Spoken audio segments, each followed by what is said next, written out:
Well, you're very welcome here to Cavan Monaghan, the constituency that I've represented for the past 16 years, and with a very, very solid team, not least among them Senator Catherine Riley, who is one of the co-hosts of this event here today, with our MEP Martina Anderson. We're delighted that the focus of this event, youth unemployment, has created such an amount of interest. We have young people coming from all over Ireland, and we have many international guests who have travelled from different parts of Europe.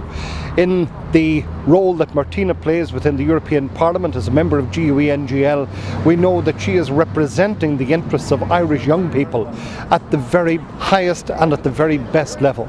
And we know that today's exercise in addressing the needs of young people, trying to create the circumstances where they can choose to remain at home, to be part of their own communities with a lifetime's prospect of prospering, instead of what is actually happening today. Under a succession of domestic governments, we have seen young people facing only a single option, the option of leaving the shores of Ireland and flooding the work markets of the United States, Australia and other destinations. It's critically important that we recognise in this, the 100th anniversary of the Great Lockout of 1913, that today it's not the workers only of Dublin City who are faced with the outrageous approach of William Martin Murphy, but it's young people, prospective workers leaving school, looking for fulfilment, for an opportunity to prosper in their own land, who are being locked out in 2013, locked out of their own communities, their own country, the economy of this island, and having to look to other places in order to find a future for themselves. The echoes of 1913 are very real in 2013, and I've no doubt that the young people of Ireland will learn the lessons of that and stand up accordingly and ensure that political voices with the right policies that will overturn the sellout of austerity, the austerity approach of this and former governments, that we will see a bright and fresh new dawn across this island when young people can make the choice to leave if it is their choice, but a choice between remaining at home or taking up an opportunity overseas. That is a choice for many that does not exist today.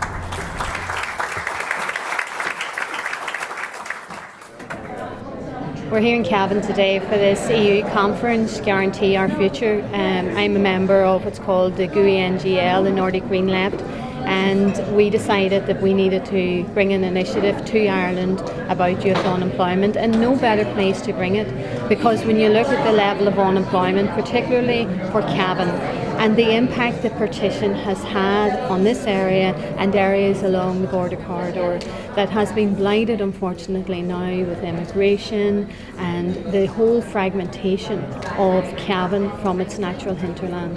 So it's for myself to see so many young people here today, and the message we want to get across is the importance of a youth guarantee from the European Union and also from the state and from the Assembly, and the work that we have been involved in. Sinn Féin has called, for instance, here in the south of Ireland, has called on the Irish government to introduce job stimulation, to invest in growth for young people. What have they said? They said that we were engaging in fairy tale economics. Well, let's be very, very clear. When it comes to immigration, when it comes to homes and families being broke up, when it comes to the impact of long-term unemployment, when you look at social inclusion, this is not going to have any fairy tale ending. And I think their approach to this has been absolutely abysmal. So today, when we have a room filled, I think, with young people, what we are here to do is to listen and to learn. And young people are our future. They are the people that should be involved in developing policies and shaping the way forward. So I, as MEP, whilst I'm MEP for the north of Ireland, I'm also obviously a member of Sinn Féin, and we have got an All-Ireland infrastructure and party. So the role that young people can play, not just in our party, but in shaping our future, is absolutely crucial. And I take a lot of hope by the attendance of so many young people here today.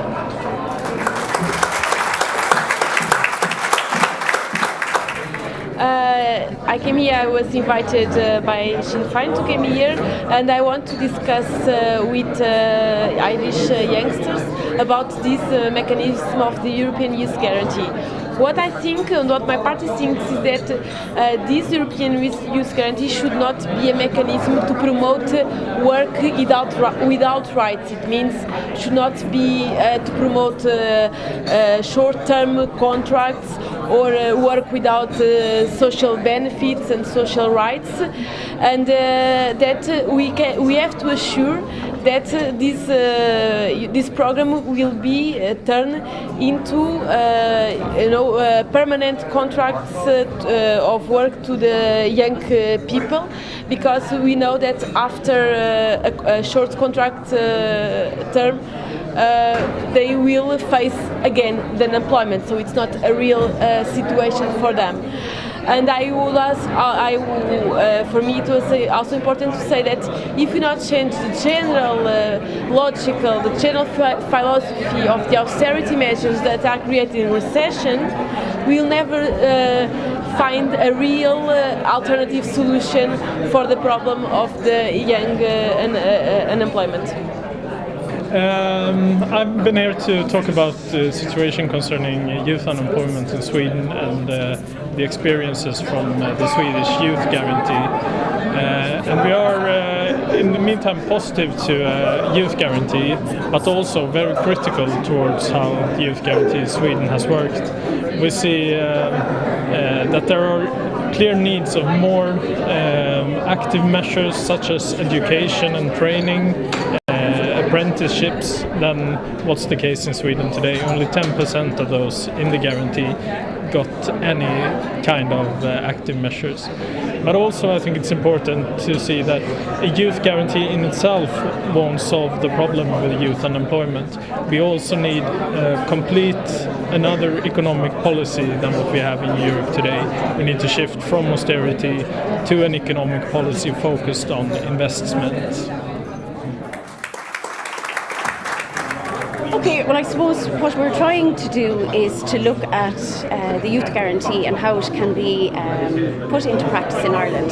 And we had a number of people here from different European countries, and we're looking at different examples of what has happened across Europe and how Ireland and young people can be served by the Youth Guarantee going forward. So at the moment there are budget negotiations taking place in Europe, and this should fund the Youth Guarantee particularly from 2014 through to 2020. There are €6 billion set aside for the Youth Guarantee, and I suppose we in Ireland have to look and see, if we do get a percentage of that money, how can we spend it, and how can we make sure that those young people who are not in employment, education or training are best served by it, so that they get a chance to integrate into society and become successful citizens. My name is Catherine Blair. I work for the European Commission, and I'm here to introduce to the people here in the region what the European Commission has proposed on how to fight youth unemployment and youth inactivity in Europe. All member states have now signed up to the Youth Guarantee, which is about ensuring that every young person receives a good quality offer of employment, education, an apprenticeship or a traineeship within 4 months of leaving school or becoming unemployed.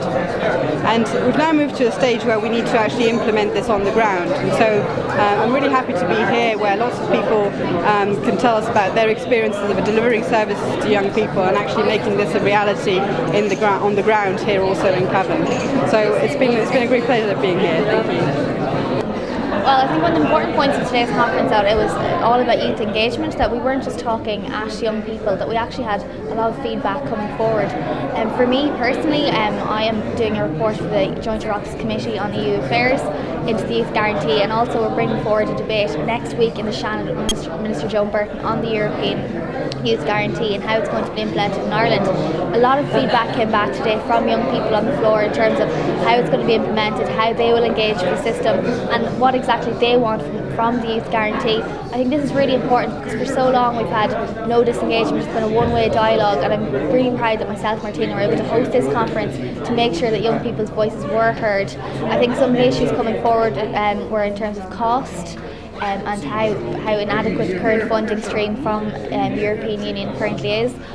Also, one of the important issues was in terms of the fact that there has been a 14% decrease in young people in the labour market since this government took office 2 years ago, and if we don't actually have a speedy implementation of the Youth Guarantee, it is only going to get worse. And this government, Fine Gael and Labour, need to get off their backsides, make the platform of the European presidency, which has been so far the Youth Guarantee, make it a reality for young people, get people into education, training, employment or entrepreneurship. I think that's the plank of today's Youth Guarantee Conference. It's a strong message. Young people want action, they want to stay in Ireland, and if they want their comrades who have emigrated to come back and to deliver economic growth together.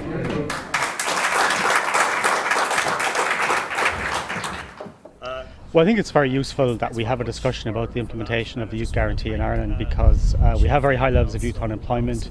We need to give young people some hope, but also give them some opportunities to stay in Ireland, to start a career. So the European Youth Guarantee, I think, is one of those options, and it was really useful to have this Sinn Féin conference here today to kind of discuss, well, what are the pros and the cons, because we've heard a lot about the Youth Guarantee in general, but we haven't got down to the specifics. So today was really kind of discuss how would it be implemented, how would we be funded, how do we ensure we get the funding from Europe, how do we ensure that we have quality education, training and work experience places for young people, and how do we make sure that the most disadvantaged young people are not forgotten about and actually are included, and particularly the voice of young people is heard and the role of the youth sector is taken on board as well. I thought today's conference was excellent. It was a really good opportunity for young people from across the island to engage with each other and with our international guests. The first debate today was around the European Youth Guarantee within the context of the EU. We had speakers from Sweden, from the far left group. We had speakers from the Portuguese Communist Party. So it was really interesting for us to be able to share in their experiences and hear their opinions and thoughts. So the second debate we had today was around the context of the European Youth Guarantee in Ireland, both north and south. Unfortunately, because of the European arrangement for the north, in the context of Britain, the European Youth Guarantee would not apply to young people in the north, and that's something that we would like to see extended. There was very strong views given from the young people here today that they would also like to see that. I just want to congratulate Martina and Catherine both on a really successful event today. One of the things that came out of the debate and the contributions from the young people was this idea of having a youth assembly in the north, and it's something that I would really like to see happen. It's very important that we have a structured and formal way for young people to engage with policymakers and take their views on board in the future. I thought the conference was very worthwhile. I think Senator Catherine Riley and Martina Anderson should be commended for organising it, for starting the debate at a regional level in terms of how the Youth Guarantee, if it transpires, how it's going to develop and how it is going to impact on communities north and south.